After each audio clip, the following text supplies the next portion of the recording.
3,000 pesos. Hyper budget PC build. Posible ba? Pag-giveaway natin yan to 1 lakh subscriber.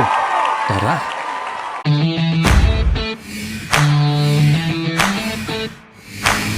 Let's start with the case.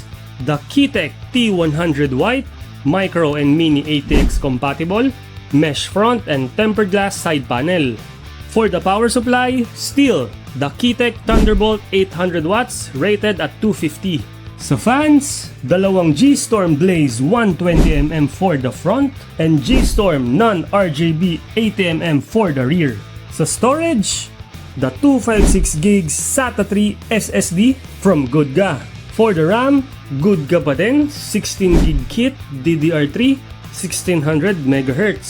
Sa motherboard, we have the eSonic A88DA1, AMD A88 chipset, FM2, FM2 Plus socket with NVMe slot and gigabit LAN. And lastly, for the processor, the AMD A8 7680, 4 cores, 4 threads with built-in Radeon R7 graphics. Ito po yung breakdown ng prices. Lahat po ng links nasa pinned comment.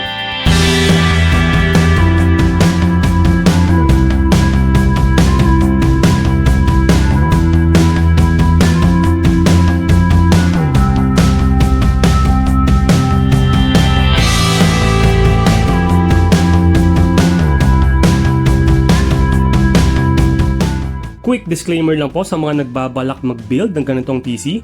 Wala na po itong masyadong upgrade path since end of life na din ng A-series ni AMD. But still, decent and capable pa din to, especially kung gagamitin lang for school or office use and some casual gaming. You can still add a cheap GPU and NVMe for upgrade. And remember guys, 3,000 pesos lang po natin ito na buo, all brand new.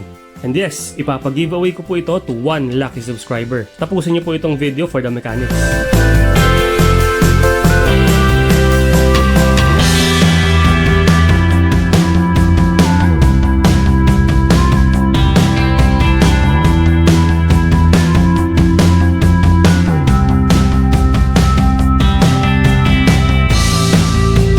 And before we do the game test, upgrade na agad natin yung CPU cooler from stock to Deepcool Ice Edge Mini for just 100 pesos. Sheesh!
For the mechanics, napakasimple lang po.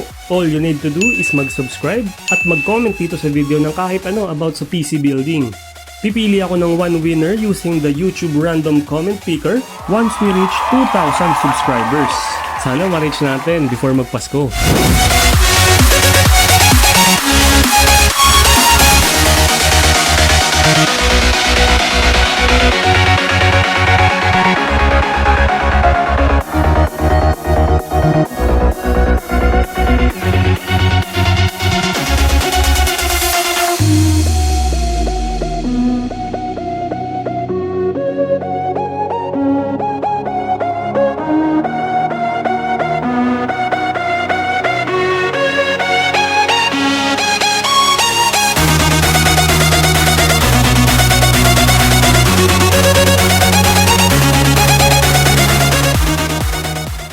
Alright, that's it. Sana nakatulong ulit itong video natin sa mga nagbabalak palang bumuo ng kanilang budget PC.